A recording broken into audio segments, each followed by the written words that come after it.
Hello everybody, I'm Nurgleprobe. Welcome to my top 100 games of all time list. It's December 23rd today and we're going through game 12 through 9. So, let's begin, and tomorrow, it's Christmas. My number 12 is Mass Effect 2. I mentioned Mass Effect 3 on my list already, and the reason the newest Mass Effect game is not higher on the list is because I think Mass Effect 2 had the perfect combination of role-playing, story, and action. Even though the action part was better in Mass Effect 3, the role-play wasn't really there. While Mass Effect 2 had a perfect combination of the overall role-play experience of the first game and the action feeling of the third game. So, I think Mass Effect 2 was the sweet spot for that game series, even though I really love the third game, and I also enjoy the first game. The first game is not on my list because I think it was a bit clunky. There were some things that was worked out in the second and third game that was just so much better. But yeah, Mass Effect 2, still the same series. You follow Shepard, or you play Shepard, I guess. Yeah, I'm not gonna go too deep into that. If it's quite a huge game. The story is quite expanded, and yeah, my number 12 is just Mass Effect 2. My number 11 is a game that I've already mentioned on the list, or well, games from the same series I've mentioned on the list, and that is Resident Evil 2. Resident Evil 2 is my top Resident Evil game. It was really a struggle between Resident Evil 1 and Resident Evil 2. What do I enjoy playing more? But then I just realized that Resident Evil 2 had so many things that the first game was missing out on. A better voice acting, for one, even though it's still not great. A bigger overall... No, the voice acting is actually not that good, but still better. It's a bigger story. You're playing in the city of Raccoon City, instead of the mansion in the forest there. And there are two different paths in this game. The game came with two CDs to the PlayStation, and depending on which one you picked, you played either Claire Redfield or Leon Kennedy. And so they both could start on either side of a car wreckage that happens at the beginning of the game. And once you completed the campaign as one of those characters, you could load the other CD and then play the other side of the story. And this was the first time I saw something like that. And it was really interesting how you could affect the second story depending on what you did in the first one. So if you played Leon first and you did certain things throughout his story, through your first playthrough, that would then later affect the second playthrough that you could do with Claire on the other side of that car wreckage. They were still in the same city, they were still in the same areas, they were just doing different things at different times.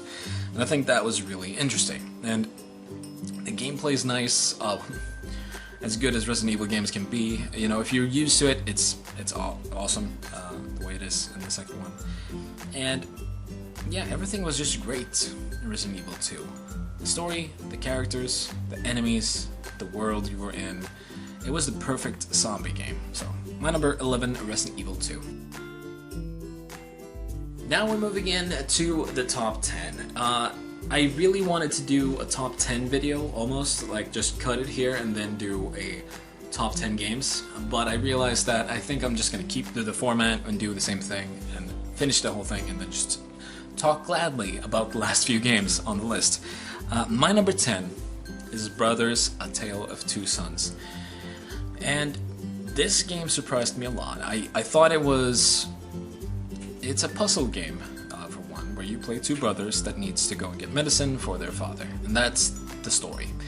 And then you go through this world, amazing fantasy world, with a lot of puzzles that you have to solve. And what I love about this game is that you go through areas without living the story of those areas. Like in one part, it's not a spoiler, I think, you go through a mountain pass where you see a lot of dead giants, and it has been a huge battlefield between giants, and that's it. You don't know why that happened. You don't know why there's dead giants in this along these mountains, and you just see that and experience that and move past that. And it's just an amazing feeling that happens, and you kind of build your own story around the world that's built around, or in the world that's built around you. You build your own story and kind of build your own image of how that world works and how you exist in that world. The gameplay is amazing. The fact that every part of the game, there's no puzzle that is the same as the last one. Every puzzle is unique, and the game only takes about 2 or 3 hours to finish, which probably around 2 more, unless depending on how big of an issue you have with the controls. So the thing with the controls is that each joystick controls one brother, and then one trigger on each side controls the action of that brother. And you control them both at the same time, which can be kind of tricky to begin with, but you kind of get into it eventually. And it's just an amazing game. It's obviously an amazing game because it's my number 10. And yeah, get this game. It's so cheap. It's out on Steam, so it's easy for anyone to get. My number 9 is one of the few games where I've actually been really interested in the story, backstory, and the metaphors within the game, and that is Silent Hill 2.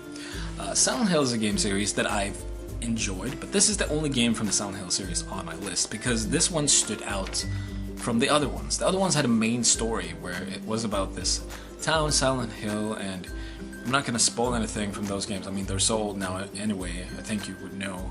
But basically, it's about a witch hunt and it's cursed and yada yada. But Silent Hill 2 did a completely different story. Instead of using that main story, they just had the town as the area where everything happened. You play James, I believe is your name, and you come to this story because you have gotten a letter from your dead wife to go to your special place and meet her there. And obviously this is freaky since she's dead, so how does that work out? So you go to Silent Hill and shit breaks loose. And Silent Hill 2 is a great setting piece. You're really just scared by going around the areas in the city.